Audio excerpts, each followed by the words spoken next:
മലയോര ഗ്രാമത്തിൽ വികസന പാതയൊരുക്കാനുള്ള ചരിത്ര നിയോഗവുമായാണ് മലപ്പുറത്ത് നിന്ന് മമ്മുഹാജി കരുവാരകുണ്ടിലേക്ക് കടന്നു വന്നത് എന്ന് പറഞ്ഞാൽ അത് അതിശയോക്തിയാവുകയേയില്ല. മുൻ പഞ്ചായത്ത് പ്രസിഡന്റും ഏറെക്കാലം കോൺഗ്രസിൻ്റെ മണ്ഡലം പ്രസിഡന്റുമായിരുന്ന കേരള എസ്റ്റേറ്റ് പുതിയ കടക്കൽ താമസക്കാരനായ മൈലപ്പുറം മമ്മുഹാജി കിഴക്കൻ ഏറനാടിൻ്റെ മലയോര മേഖലയായ കരുവാരകുണ്ടിലേക്ക് ദശാബ്ദങ്ങൾക്ക് മുമ്പ് മലപ്പുറത്ത് നിന്നാണ് ജോലി തേടിയെത്തിയത്. അക്കാലത്ത് സംസ്ഥാനത്തെ തന്നെ ഏറ്റവും മികച്ച റബ്ബർ എസ്റ്റേറ്റുകളിലൊന്നായിരുന്ന കേരള എസ്റ്റേറ്റിൽ ആദ്യകാലത്ത് ടാപ്പിംഗ് തൊഴിലാളിയായിരുന്നു മമ്മുഹാജി. പിന്നീട് അരനൂറ്റാണ്ടിലേറെ കാലം നീണ്ട കഠിനാധ്വാനത്തിലൂടെ കച്ചവട സ്ഥാപനം, ബസ് സർവീസ്, ഭൂസ്വത്തുക്കൾ എന്നിങ്ങനെ ജീവിതത്തിൻ്റെ ഉന്നതിയിലേക്കും സമ്പന്നതയിലേക്കുമെല്ലാം പടവുകളൊന്നൊന്നായി ഓടിക്കയറുകയായിരുന്നു മമ്മുഹാജി. കരുവാരകുണ്ടിൽ പഞ്ചായത്ത് പ്രസിഡന്റായിരിക്കുകയും കരുവാരകുണ്ടിൻ്റെ വികസന കാര്യങ്ങളിൽ ഒട്ടേറെ നേട്ടങ്ങൾ കൊണ്ടുവരികയും ചെയ്ത കേരള എസ്റ്റേറ്റിലെ രാഷ്ട്രീയ രംഗത്തും തൊഴിലാളി പ്രസ്ഥാനത്തിലുമെല്ലാം നിറഞ്ഞു നിന്നിരുന്ന മമ്മുഹാജിയാണെന്ന് കേനൂസിനൊപ്പം. അതുവരെ നമ്മൾ കേരളയിലേക്ക് മലപ്പുറത്ത് നിന്ന് വരുന്ന കാലത്ത് ഒരുപാട് വറുതിയുടെ ബുദ്ധിമുട്ടിൻ്റെ പ്രയാസങ്ങളുടെയൊക്കെ കാലമായിരുന്നല്ലോ. അന്ന് തൊഴിലാളികളെ സംഘടിപ്പിക്കുകയും ഒക്കെ ചെയ്യാൻ അന്ന് നിങ്ങൾ ഓടി നടന്നിട്ടുണ്ട് എന്നുള്ളതറിയാം. എന്താണ് ആ കാലഘട്ടത്തെക്കുറിച്ചുള്ള ഓർമ്മകൾ? വളരെയധികം പ്രയാസങ്ങളുള്ള ജോലിക്കുള്ള ക്ഷാമം, പ്രയാസം. ഒരു തൊഴിലാളിക്ക് ഒരു ദിവസം ജോലി കൊടുക്കണമെന്നുണ്ടെങ്കിൽ തോട്ടക്കാർക്ക് പോലെ അവിടെ ആ തോട്ടത്തിൻ്റെ മുറ്റത്ത് ഞാൻ പോയി ഇങ്ങോട്ട് ഇങ്ങനെ നിന്നിട്ടുണ്ട്. ബ്ലോക്കില്ലാഞ്ഞിടത്ത് ഒഴിവ് എന്ന ബ്ലോക്കിലേക്ക് എന്നെ കയറ്റി വിടും. അങ്ങനെയാണ് ഇവിടെ വന്ന് വിട്ടു തുടങ്ങുന്ന സാഹചര്യങ്ങൾ ആലോചിക്കുമ്പോൾ തന്നെ വളരെ അതിൻ്റെ ഇടങ്ങേറ് ഇപ്പോഴും മറക്കുന്നില്ല. അങ്ങനെ പോയി കേരള സ്റ്റേറ്റ് കോയൻ്റാക്കരയിൽ പോയിട്ട് അവിടുന്ന് പല വ്യാധി വെട്ടുകളും നടത്തി പണിയെടുത്ത് അവസാനം കുറേയൊക്കെ ആയപ്പോൾ പോത്ത മാനേജരൊക്കെ വന്നു. മൂപ്പരുടെ ആ ഉങ്കിൽ ഞാനും കുറച്ച് വിട്ടു. അതിൽ കുറച്ച് കാലം ഞാൻ തന്നെ ഒരടക്കം ഫൈറ്റ് മൂപ്പരായിട്ട് അവസാനം നമുക്ക് ലൈനിൽ വന്നു. അങ്ങനെ തുടർന്നു. ആ തുടർച്ചയിൽ വളരെയധികം ബുദ്ധിമുട്ടുകളും പ്രയാസങ്ങളും സാധിച്ചിട്ടുണ്ട്. അതിനെല്ലാം തിരിച്ച് പകരമായി ഒരു നല്ല സ്റ്റേജിലേക്ക് എത്താൻ സാധിച്ചിട്ടുണ്ട് എനിക്ക്. പിന്നെ ഈ തൊഴിലാളികളുടെ ഇടയിൽ പിന്നെ രാഷ്ട്രീയ പ്രശ്നങ്ങൾ ഉണ്ടായിരുന്നു. അന്ന് CPM-ഉം കോൺഗ്രസും തമ്മിലായിരുന്നു പ്രധാന പാർട്ടികൾ. അതിന്റെ ഇടയിൽ ഇങ്ങനെ പ്രശ്നങ്ങൾ വല്ലതും ഉണ്ടായിട്ടുണ്ട്? CPM-ഉമായിട്ട് കാര്യമായ സംഘടനകളൊന്നും ഉണ്ടായിട്ടില്ല. ഞങ്ങളൊരുമാതിരി നല്ല നിരക്കിനെ നീക്കണതൊക്കെ കഴിവിൻ്റെ പരമാവധി അങ്ങോട്ടും കൊണ്ട് ഫൈറ്റുകൾ നടക്കും. ഈ ഫൈറ്റുകൾ കുഞ്ഞാലിൻ്റെ സമയത്തൊക്കെ ഫൈറ്റുകൾ നടത്തിയിട്ടുണ്ട്. ആ ഫൈറ്റുകളൊക്കെ നടന്നാലും ഞങ്ങൾ അടിയോ കുടിയോ തല്ലോ പോഴുന്നത് ഞാനും അവരും തമ്മിലുണ്ടായിട്ടില്ല. വളരെ നല്ല നിരക്കാണ് നീങ്ങിയത്. ഹുസൈൻ സാഹിബും കുഞ്ഞീരാനും കുഞ്ഞാലിയും ഏറെക്കുറെ ഒരേ ടൈമിൽ ഇവിടെ സംഘടനാ പ്രവർത്തനം നടത്തി. അതിൽ കുഞ്ഞീരാൻ കുറച്ച് കാലം ഉണ്ണിക്കുട്ടി ഉണ്ടായിരുന്നു. നശിക്കാടൻ കമ്മുകാക്കാൻ്റെ മകൻ ഉണ്ണിക്കുട്ടി നമ്മുടെ ഇവിടെ കേരള പഴയകടിയിൽ താമസം. ഓനും കുറച്ചു കാലം നമ്മുടെ കൂടെ ഒപ്പം നിന്ന് പണിതിട്ടുണ്ട്. ബ്രിട്ടീഷുകാർ റബ്ബർ വെച്ച് പിടിപ്പിച്ച് പിന്നീട് പോത്തന്മാരുടെ കൈവശത്തിലായ 2000-ഓളം ഏക്കർ വരുന്ന കേരള എസ്റ്റേറ്റും തൊട്ടടുത്ത് 1000-ഓളം ഏക്കർ വരുന്ന ആർത്തല ടീ എസ്റ്റേറ്റുമാണ് അന്നുണ്ടായിരുന്നത്. ടീ എസ്റ്റേറ്റിൽ തമിഴ്നാട്ടുകാരായ തൊഴിലാളികളായിരുന്നു ഏറെയും. എന്നാൽ കേരള എസ്റ്റേറ്റിൽ മലപ്പുറം ജില്ലയുടെ വിവിധ ഭാഗങ്ങളിൽ നിന്നെത്തിയവരും തെക്കൻ ജില്ലകളിൽ നിന്നെത്തിയവരുമെല്ലാമായിരുന്നു തൊഴിലാളികളായി ഉണ്ടായിരുന്നത്. എസ്റ്റേറ്റുകളിലെ തൊഴിലാളി കുടുംബങ്ങൾക്കും തദ്ദേശീയർക്കുമായി പിന്നീട് മമ്മുഹാജി പുതിയ കടക്കൽ ഒരു പലചരക്ക് കട തുടങ്ങി. അക്കാലത്ത് തന്നെ സജീവ കോൺഗ്രസ് പ്രവർത്തകനുമായിരുന്നു മമ്മുഹാജി. കേരള എസ്റ്റേറ്റിലേക്ക് തോട്ടം തൊഴിലാളികളെ സംഘടിപ്പിക്കാനായി കോൺഗ്രസ് നേതാവായിരുന്ന ആര്യാടൻ മുഹമ്മദിനെ നിലമ്പൂരിൽ പോയി പലപ്പോഴും കൊണ്ടുവന്നിരുന്നത് താനായിരുന്നെന്ന് മമ്മുഹാജി ഓർത്തെടുക്കുന്നുണ്ട്. ആര്യാടൻ്റെ പ്രവർത്തനം, ആര്യാടനെ കൊടുക്കുന്നതിൽ ഒരു മുൻപന്തിയിൽ ഞാൻ തന്നെ നിൽക്കണം. നിലമ്പൂരിൽ പോയിട്ട് അവിടെ നിന്ന് ഇങ്ങോട്ട് കൂട്ടിക്കൊണ്ടുവരാനുള്ള ഏർപ്പാടുകളൊക്കെ ചെയ്തുകൊണ്ട് അങ്ങനെ ഒരുമായി നല്ല നിരക്ക് അവസാനം ആയപ്പോൾ മൂപ്പര് നല്ല നിരക്കേണ്ട നീങ്ങിയിരുന്നു. മൂപ്പരെ കൂടി ഞാൻ സജീവമായിട്ട് നീങ്ങിയ ആളാണ്.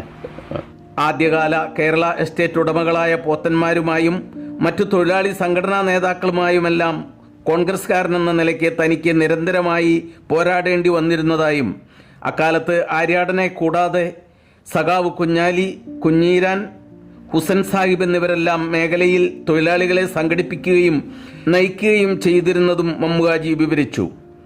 തൊഴിലാളികളുടെ അക്കാലത്തെ അതിരൂക്ഷമായ അവകാശ സമരങ്ങളെയും പ്രക്ഷോഭങ്ങളെയുമെല്ലാം മുതലാളിമാർ നേരിട്ടിരുന്നത് തൊഴിലാളികളെ തമ്മിലടിപ്പിച്ചാണെന്നും അതിൻ്റെ ഭാഗമായി ഉണ്ടായതാണ് തോട്ടം മേഖലയെ രക്തപങ്കിലമാക്കിയ സംഘർഷങ്ങളും സഖാവ് ഉമ്മന്റെ കൊലപാതകവും തുടർന്ന് കോൺഗ്രസ്സുകാരനായ ചീനി മുഹമ്മദിന്റെ കൊലപാതകവുമെല്ലാമെന്ന് മമ്മുകാജി ഓർത്തെടുക്കുന്നു.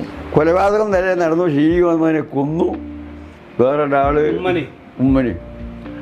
മമ്മുകാജി ഒരു തവണ മാത്രമാണ് പഞ്ചായത്ത് തെരഞ്ഞെടുപ്പിൽ മത്സരിച്ചത്. 1979 നടന്ന പഞ്ചായത്ത് തെരഞ്ഞെടുപ്പിൽ കോൺഗ്രസിന് 3, ലീഗിന് 3, CPM-ന് സംവരണ സീറ്റടക്കം 4 മെമ്പർമാരായിരുന്നു ഉണ്ടായിരുന്നത്.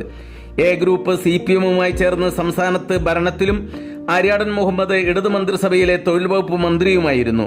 അതുകൊണ്ട് തന്നെ അക്കാലത്ത് കരുവാരകുണ്ട് പഞ്ചായത്തിൽ CPM-ലെ നെടുമ്പ മുഹമ്മദ് പ്രസിഡന്റായും കോൺഗ്രസ് എ വിഭാഗത്തിലെ മമ്മുകാജി വൈസ് പ്രസിഡന്റായും ഭരണം പങ്കിട്ടു. CPM-കാരനായ നെടുമ്പ മുഹമ്മദ് അക്കാലത്ത് തോട്ടം തൊഴിലാളിയായിരുന്നു.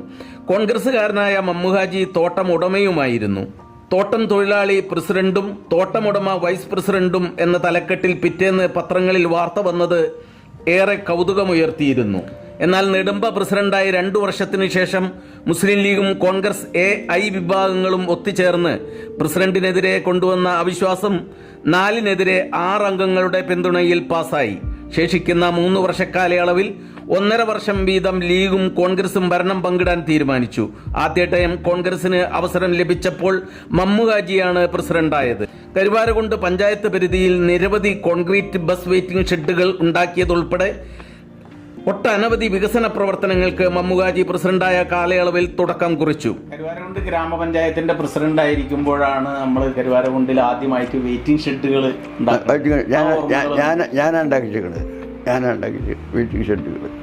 1/2 നൂറ്റാണ്ടു മുന്നേ പായക്കപ്പലിൽ ബോംബെയിൽ നിന്ന് ഹജ്ജിന് പോയതും യാത്രാമധ്യേ കപ്പൽ അപകടത്തിൽപ്പെട്ടതും 4 നാൾ കഴിഞ്ഞ് വീണ്ടും യാത്ര തുടർന്നതും ഹജ്ജ് ചെയ്ത് തിരികെ എത്തിയതും മറവിയുടെ കയങ്ങളിൽ മുങ്ങിത്തപ്പി പഴയ കാര്യങ്ങളെല്ലാം ഓർത്തെടുത്ത് ആവേശത്തോടെയാണ് മമ്മുകാജി വിവരിക്കുന്നത്.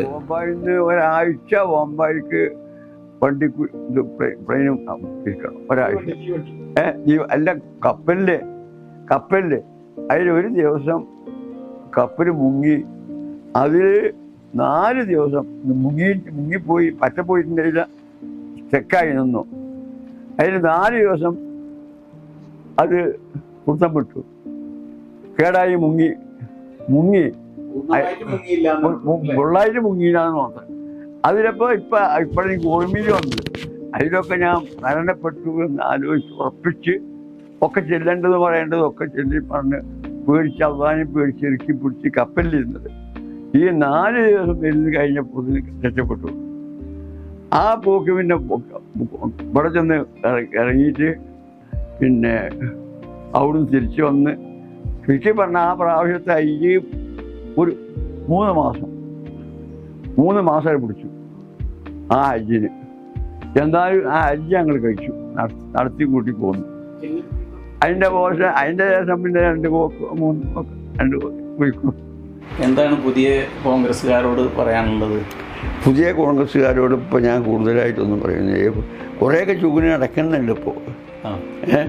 ഇപ്പോൾ ഞാനിപ്പോൾ പള്ളികളിലേക്ക് പോകലില്ല, എനിക്ക് പോകാൻ വയ്യ, പോന്നിട്ടൊന്നും നടത്താൻ കഴിയില്ല. എന്നാലും ഇപ്പോൾ ഈ ആഴ്ച 2 ദിവസം മുമ്പ് ഞാനായിരുന്നു ഇങ്ങനെ പോകുന്നു പള്ളിൻ്റെ അമ്പലത്തിൽ കൂടി. അതാ അപ്പോൾ അത് ചർച്ച ചെയ്ത് കുട്ടി 1-2 ആൾ പ്രവർത്തകന്മാരായിട്ട് കണ്ടു. ഇപ്പോഴുമായി നല്ല നിലക്ക് സജീവമായിട്ട് നടക്കുന്നുണ്ട് അവിടെ. രാഹുൽ ഗാന്ധിയെ ഓർക്കുന്നുണ്ടോ? രാഹുൽ ഗാന്ധിനെ ശരിക്കും ഓർക്കുന്നുണ്ട്. പ്രിയങ്ക വരാൻ പോവാണ്. പ്രിയങ്ക അത് നല്ല പാർട്ടി അതാണ്. അതല്ലാതെ ഈ നാട്ടിന് വേറെ ഒന്നും ഉപയോഗിക്കാൻ നമ്മൾ കാണുന്നില്ല. പ്രിയങ്ക വന്നാൽ അങ്ങനെ ഭൂരിപക്ഷം കിട്ടുമോ? ഭൂരിപക്ഷം കിട്ടാനാണ് സാധ്യത.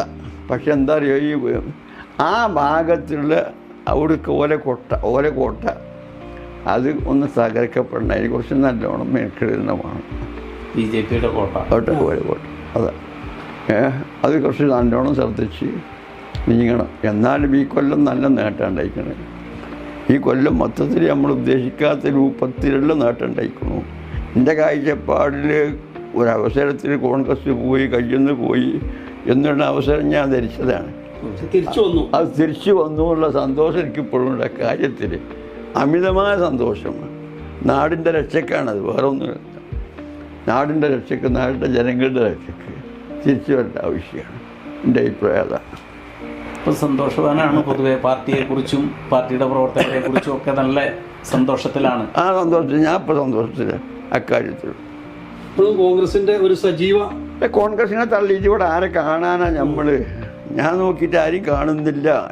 അത് കച്ചറ ഉണ്ടാക്കാനും വെടിവെക്കാനും തല്ലാനും കൊല്ലാനും വേറെ എവിടെയൊക്കെ അല്ലാതെ ഒരു സമാധാനപരമായി ജീവിതം നയിച്ച് ജീവിക്കാനും നാടിനെ രക്ഷിക്കാനും സഹായിക്കാനും ഏക നേതൃത്വം, അത് നയപരമായ സമീപനമുള്ളത് കോൺഗ്രസിനേ ഉള്ളൂ. അതിൻ്റെ ഓർമ്മയിലുള്ളത്, എൻ്റെ അനുഭവത്തിലുള്ള സത്യമാണ്. അപ്പോൾ അന്ന് മുതൽ ഇന്ന് വരെ ഞാൻ കോൺഗ്രസിനുണ്ടല്ലോ എന്ന് മനസ്സിലാക്കാമല്ലോ. അതിൽ സന്തോഷമാണ്. അതിൽ സന്തോഷം 100% സന്തോഷത്തിലാണ്. ആദ്യ കാലഘട്ടങ്ങളിൽ കോൺഗ്രസിനെയും INDUCയെയും കെട്ടിപ്പടുത്തവരായ മൺമറഞ്ഞുപോയവരെ പറ്റിയും ഇന്ന് പൊതുരംഗത്ത് പ്രവർത്തിക്കുന്ന പുതുതലമുറയെ പറ്റിയുമെല്ലാം നല്ല മതിപ്പോടെയും ഒപ്പം അഭിമാനത്തോടെയും ഓർക്കുന്ന മമ്മുഹാജി വാർദ്ധക്യ സഹജമായ അവശതകളുമായി കേരള പുതിയ കടയ്ക്കടുത്ത് മക്കളോടൊപ്പം വിശ്രമ ജീവിതം നയിക്കുകയാണെന്ന്.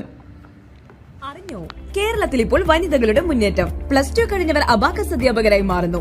ബി-സ്മാർട്ട് അബാക്കസിന്റെ വിമൺ എംപവർമെന്റ് പ്രോഗ്രാമിലൂടെ സൗജന്യ അധ്യാപക പരിശീലനവും സർട്ടിഫിക്കറ്റ് നേടാം. ആഴ്ചയിൽ 1 ദിവസം ജോലിയും വരുമാനവും. ഇന്ത്യയിൽ ഏറ്റവും കൂടുതൽ അധ്യാപകരുള്ള വിദ്യാഭ്യാസ സ്ഥാപനം. 20,000-ഓളം വനിതകൾ ഈ പ്രൊജക്ടിന്റെ ഭാഗമായി അധ്യാപകരായി ജോലി ചെയ്യുന്നു. ബി-സ്മാർട്ട് അബാക്കസ് ഇപ്പോൾ കേരളത്തിലെ എല്ലാ വാർഡുകളിലും. കൂടുതൽ അറിയാൻ ഉടൻ വാട്സാപ്പിൽ ബന്ധപ്പെടുക. B-smart abacus 9447164411.